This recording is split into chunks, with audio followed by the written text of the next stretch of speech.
নমস্কার বন্ধুরা, welcome to Mousumi's magic. আজকের আমার রেসিপি বাটার নান।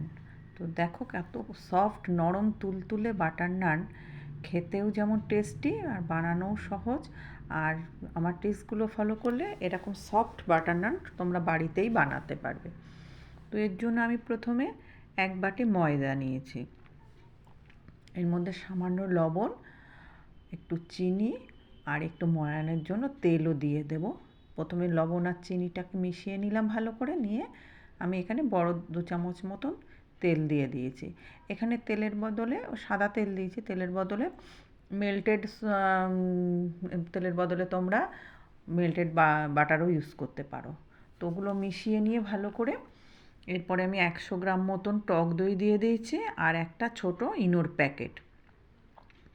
আমি কোনো ইস্ট বা ইউজ করব না এখানে, বা কোনো সোডা না, শুধুমাত্র জাস্ট একটা ইনো দিয়েই আমার নরম তুলতুলে বাটার নানটা তৈরি হবে।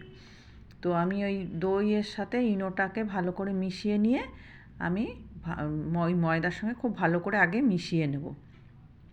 নিয়ে এখানে আমি একটা জলটাকে ঈষৎ উষ্ণ গরম করে নিয়েছি। জলটা অবশ্যই গরম ইউজ করবে, ঠান্ডা জল একদম নয়। ঠান্ডা জল দিলে একদম সফট হবে না বা ওটা ভালো হবে না। তো আমি জলটাকে গরম করে নিয়ে গরম করে অল্প অল্প জল দিয়ে আমি মাখবো। একবারে জল দেবো না বেশি, কারণ বেশি দিলে বেশি নরম হয়ে যাবে। তাই অল্প অল্প জল দিয়ে আমি এটাকে মাখবো। দেখো, আর আমার আটাটা ঠিক খুব নরম তুলতুলে হবে এরকম মাখাটা। এই জন্য মাখতে গেলে আমার হাতে প্রচণ্ড আটকে যাচ্ছিলো, বা যেই মাখবে তোমাদের হাতে এরকম আটকে যাবে, তখন হাতে একটু তেল দিয়ে নেবে, নিয়ে ভালো করে ময়দাটাকে এরকম ঠেসে ঠেসে মাখবে। সাধারণ যেমন রুটি বা লুচি পরোটার যেমন ময়দা মাখায়, তার থেকে এটা নরম হবে। তারপরে এটাকে হাতে একটু তেল নিয়ে ময়দার গায়ে মাখিয়ে আমি এটাকে কম করে আধ ঘন্টার জন্য আমি ওটাকে ঢাকা দিয়ে রেস্টে রেখে দেবো। আধ ঘন্টা পরে দেখবে আমার ময়দাটা পুরো সেট হয়ে গেছে। আর একটু হাতে তেল মাখিয়ে নিয়ে আমি আর একটু ঠেসে নেব ভালো করে।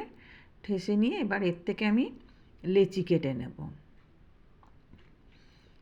লেচির সাইজগুলো রুটি বা পরোটা দিয়ে আমরা যেমন লেচি বানাই, তার থেকে একটু সাইজে বড়ই করব। কেন, নান যারা খেয়েছো তারা দেখবে একটু নানগুলো একটু মোটা মোটাই হয়। তো আমার এখানে মোট 7টা নান হয়েছে। এবার এটাকে আমি বেলে নেব, একটু ময়দার আটা বা ময়দার গুঁড়ো মাখিয়ে একটু ওভাল শেপে আমি এটাকে বেলে নেব।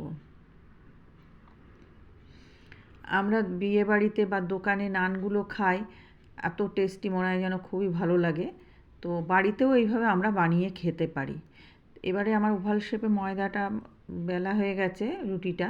এবার উপর থেকে কিছুটা ধনেপাতা আর কালো জিরে আমি ছড়িয়ে দেব, দিয়ে এটাকে আবার একটু প্রেসার দিলে ওটা বসে যাবে। ব্যাস, আমার একটা রুটি রেডি।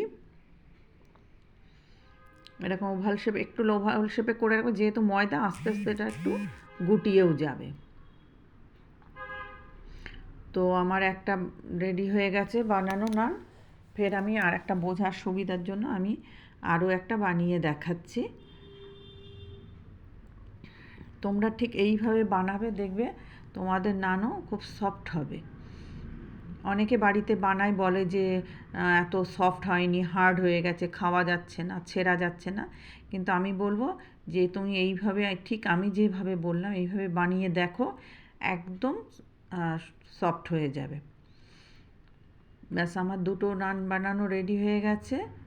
আমি এইভাবে সবগুলোই বেলে নিয়েছি একবারে, কারণ আমি একা হাতে করি, তো তাই আমি একটু বেলে নিই বেশি করে একসঙ্গে, এবং আলাদা আলাদা করে রাখি, ছড়িয়ে রাখি, একটার উপর একটা রাখি না।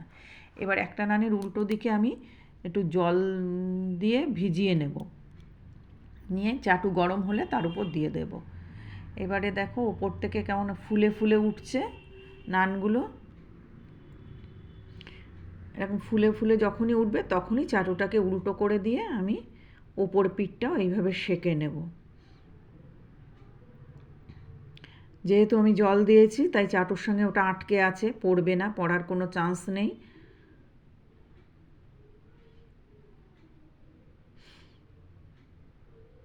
তো আমার প্রথম নানটা তৈরি হয়ে গেল। এবার দ্বিতীয়টাও ঠিক তাই, যে পাশে ধনেপাতা দিয়েছি ঠিক তার উল্টো পাশে আমি ভালো করে একটু জল দিয়ে দিয়ে ভিজিয়ে নিয়ে চাটুর উপর দেবো। জলটা দেওয়াতে কি হয়, চাটুতে পুরো আটকে যায়, আর যেই ওপরটা ফুলে ওঠে তখনই আমি ওটাকে চাটুটাকে উল্টো করে ধরে পোড়ের পিঠটা ওইভাবে সেঁকে নিচ্ছি।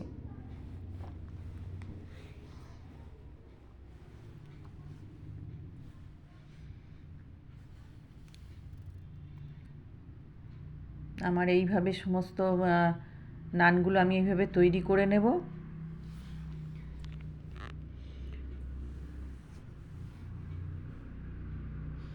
দেখো ওপর পাটটাও একটু পোড়া পোড়া মতো হবে, সামান্য একটু দাগ আসবে, ঠিক তখনই তুলে নিতে হবে। এই উল্টো পাশটা দেখেছো যেমন দোকানে যেমন তন্দুর ওভেনে বানায় ঠিক সেই রকমই হয়েছে দেখতে। তো এইভাবে আমি আমার সবগুলো বানিয়ে নিয়েছি। এবারে একটা বাটিতে আমি বাটারটাকে মেল্ট করে রেখে ব্রাশের সাহায্যে প্রত্যেকটা নানে লাগিয়ে দেব। আমি সবকটা নান এক এক করে বানিয়ে নিয়েছি, সবকটাতে আমি এইভাবে বানিয়ে নেব। আমার রেসিপি যদি বন্ধু তোমাদের ভালো লাগে প্লিজ একটা লাইক কমেন্ট আর শেয়ার করে দিও। আর আমার চ্যানেলে যদি নতুন বন্ধু দেখে থাকো প্লিজ সাবস্ক্রাইব করে আমার পাশে থেকো, তাহলে আমি আরও নতুন নতুন রেসিপি বানাতে আরও উৎসাহিত হব তোমাদের পাশে পেলে। দেখো কেমন সফট হয়েছে, আমি 2 হাতে মুড়ে দিচ্ছি, কোনো ভাঙছে না কিছু না। দেখো কত সফট হয়েছে, তোমরা এইভাবে বানিয়ে দেখো। এবার পরিবেশন করে দাও যে যেরকম পছন্দ করে। আমি আজকে বাড়িতে চানার তরকারি বানিয়েছিলাম, কাবলি চানার তরকারি, তাই দিয়ে পরিবেশন করেছি। চিকেন মটন বা কাবাবের সঙ্গে খুব ভালো লাগবে খেতে। একবার কমেন্ট করে দিও কেমন লাগলো আমার এই রেসিপি।